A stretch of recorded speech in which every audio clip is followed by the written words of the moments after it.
صدای بلند در شهر و بازار، در خانه، در محیط زیست ما و شما، این کاملا یک مصیبت بسیار عظیم است که باید خود از این حفاظت بکنیم. که څوک د اعصابو مرضي ولري پر هغو باندې غږ ډېر سخت مضر تمامیږي. اگر موتر سوار هستیم از آرنگ موتر به ضرر نرساند. اگر جنریتر است برای جنریتر یک جای جور کنیم که به همسایه ضرر نرسد، آلودگی صوتی ایجاد نکنه، آلودگی هوا ایجاد نکنه. سپیکر و صدا دا یقینا پر سپینږیري پر مریض د هر چا پر ذهن باندې ډېر بد تاثیر کوي.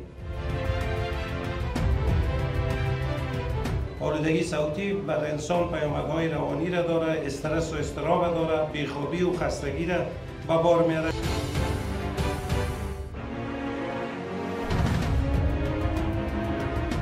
وقتی که ما به خود چیزی را میپسندیم که سر ما غوغا نبوده باشه، سر ما سر و صدا نبوده باشه، خانه ما صفا بوده باشه، صوفه ما صفا بوده باشه، حولی ما صفا بوده باشه، باید این را به خود ما بپسندیم که خانه دیگران صاف بوده باشه و دیگران از سر و صدای ما و شما متضرر نشود.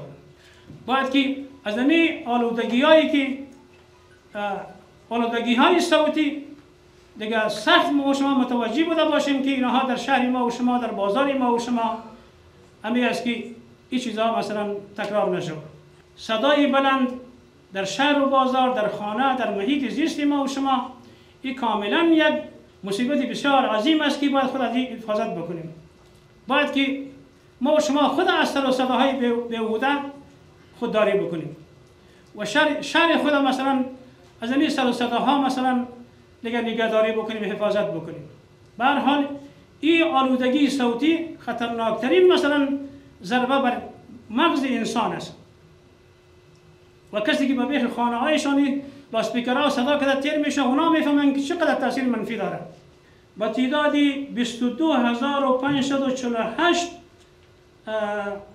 عدد بلنگو ما جمع کردیم. از نواحی مختلف شهر کابل جمع‌آوری گردیده. متاسفانه استفاده بلنگو در سطح شهر کابل به حد کافی کاهش نیافته و ایجاب می نماید که ادارات زیرربط در این زمینه همکاری های لازم نمایند. به هر حال با وجودی که این ریاست در پالوی دیگر ریاست های مربوط به شهروالی کابل خدمات خوبی کردن، گفتم که 22548 دیگه لاسپیکر جمع کردیم که در خزانه مثلا این ریاست موجود است با همکاری دیگر ریاست های مربوطه، ولی مشکل حل نشده. که څوک د اعصابو مرضي ولري پر هغو باندې غږ ډېر سخت مضر تمامیږي. که څوک د شکرې مرضي ولري پر هغه باندې لوړ اواز ډېر سخت مضر تمامیږي. که څوک د اعصابو مرضي ولري، د زړه مرضي ولري، یعنې که داسې چې د یو کوڅې یو حاکم مالک وي، د هغه په لاس کې دغه کوڅې یا دغه حاکمیت په لاس کې وي، که هلته داسې یو غږ او سپیکرونه وي نو دی به خامخا جوګه د دې کېږي دې مخه به نیسي. نو چونکې د دې ولس مسؤلیت اوس موږ ته راجع دی، د دې مخه به موږ ټول مشترک سره نیسو. دې خلکو ته موږ ډېر سخت په عامه پوهاوي کې دې ته په یوازې دلته نه په ولایتونو کې د اوقافو وزارت سره هماهنګي باندې دې خلکو ته عامه پوهاوی ورکړو، خو تر اوسه پورې دې خلکو د هغو څخه لاس نه دی اخیستی. حتی اوس ولینو کوڅو سیمو ولسوالیو ته دا موضوع رسېدلې ده، هلته هم په سپیکرانو کې لوی لوی غږونه وي، خلک یې په سترګو ویني، خو د دې اوس داسې یو عمومي یو دنده جوړه سوې ده. نو په دې کې اوس موږ مخکې د ښاروالۍ د معاون خالد مولي صاحب سره موږ په دې کې خبره وکړه چې دا یو مشترک کار غواړي چې په دې کې باید موږ مشترک قدم واخلو.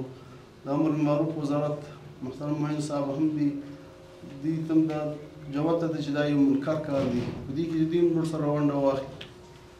د عامه پوهاوي لړۍ خو تقریبا د 3-4 کاله تېره سوې ده چې د دغه منکر کار د مخنیوي لپاره مشترک کار سره وکړو او هغوی ته بدیله لاره وښودل سي. بدیله لاره دا ده چې خپله د بیروني سیمو هېوادو ته چې کسان تللي هلته هم داسې وي چې زور خپل نرخونه قیمتونه پر یو شي باندې ځان ته لیکلي دي بیا ته مخکې زړه ولې دي قیمت ته هر شی معلوم کړی دي چې پر دغه باندې تمرکز وسي او دغه سلسله هم دغسې جاري وساتل. موږ دغه موضوع کې مالیې وزارت ته هم مکتوب لیږلی دی، ګمرکاتو معاونیت ته، صنعت تجارت وزارت ته هم لیږلی دی چې د دغه کشني سپیکرو چې تقریبا 2,500 افغانۍ قیمت دی دا په نورو شیانو کې نه استعمالیږي، هم صرف د دغه ریډۍ دپاره چې خلک یو ریډۍ ده یا دوکانداري دپاره چې یو شی خرڅوي دغه خلک یې د دغه دپاره رانیسي چې د دې جلوګیري وسي چې هغه اساسي مخې ونه نیول سي. لکه د خلکو څخه واخلي هم بس یې قیمت 200 افغانۍ دی بیا یې راخیستی وي. نو بیا هم په دې کې موږ د ښاروالۍ څخه هم په دې کې جدیت غواړو چې دوی باید جدي واوسېږي. د امر بالمعروف وزارت څخه هم دا غواړو چې ولایتونو کې ټولو رئیسانو ته ووایي چې دا یو منکر کار دی، د دې باید مخه ونیول سي.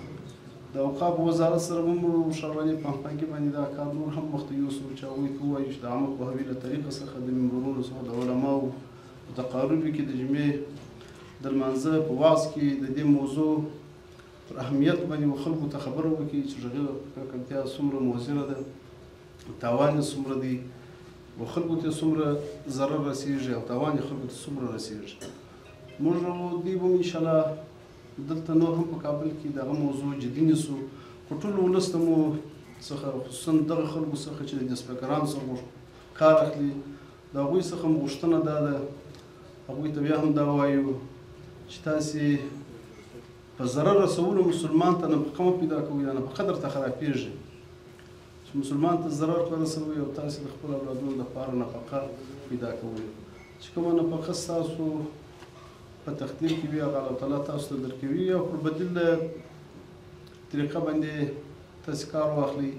خپل قیمتونه پر یو کاغذه باندې ولیکئ، مخکې هغه کاغذو قیمتونه دي وي هر څوک اوس الحمدلله په دې پوهېږي چې هغه حساب وګوري چې د دې کیلو په څو دي، د دې سیر په څو دي، د دې من په څو دي. بیا هم د دوی څخه دا غوښتنه ده خدای مه کړه د دې څخه دوی مخه وانهړي نو په دې کې به د ښاروالۍ کسان هم او د محتجز کسان به هم ګرځي، د هغوی څخه به سپیکران اخلي، د دوی څخه به ټولوي. نو ښه خبره دا ده چې د دې څخه ډډه وکړي. آلودگی صوتی فقط در لاود اسپیکر نیست، اگرچه یک عامل بسیار کلانی است.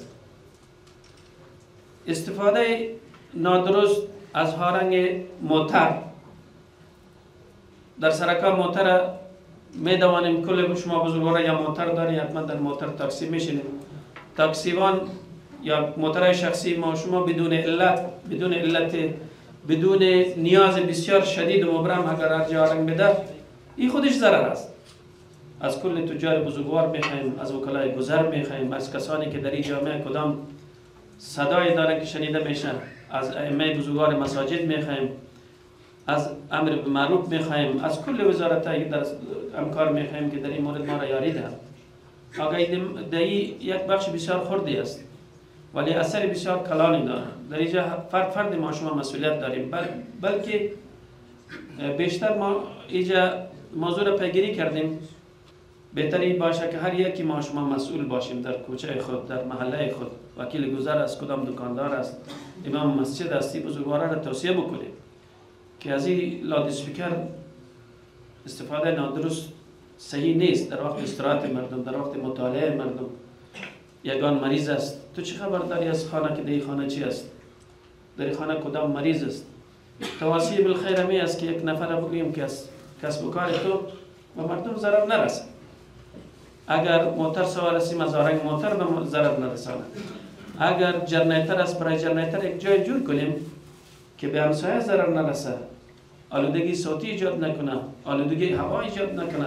تعهد می‌سپارم بر نمایندگی از اتاق پیشاوری و دکاندارای افغانستان که ما در این راستا همونطور که در گذشته ها هم در رابطه با مسائل دوزا، در رابطه با مسائل بهداشتی، در رابطه با سایر مسائلی که آلودگی خلق میکنه در شهر کابل ما از طریق اصناف مختلف خود وظایف را انجام دادیم و در این رابطه ما متعهد هستیم که باز هم انجام بدیم. دا شهر چې موږ پکې اوسېږو معززو دا حیثیت ته یو کور لري. د کور مسؤلین کوشش دا کوي، تفصح دا کوي چې کور پاک وساتل سي، د کور چاپیریال پاک وي، لوښی پر خپل ځای پروت وي، لوښی پاک وي، قالین پر خپل ځای باندې وي، دا کور پاک وي. معززو دغه ښار موږ ته داسې حیثیت لري. د سپیکرو صدا دا یقینا پر سپین ږیري، پر مریض، د هر چا پر ذهن باندې ډېر بد تاثیر کوي. دغه سړکان چې دا ښاروال صاحب یا د ښاروالي جوړوي، د امارت اسلامي یې جوړوي، هغه دې دغه په چی جوړېږي؟ معززو ولې دومره صرف نظر ګرځوي چې پر سړک باندې مو اوبه خوشې کړي وي تر سهاره پورې، یوه ورځ 2 ورځې 3 ورځې بعد سړک غارې غارې شي، خو دغه زموږ ولس پر تېرېږي. خو دغه سپین ږیري مریض بله ورځ ستا مور کوي، ستا خور کوي، ستا اولاد، ستا پلار، ستا ورور، دا پر دې لاره باندې را تېرېږي. څومره مشکل به یې ورته. د دې باید حفاظت وکړي. آلودگی صوتی بر انسان پیامدهای روانی را داره، استرس و اضطراب داره، بیخوابی و خستگی را به بار میاره، کاهش تمرکز و کارایی را به بار میاره،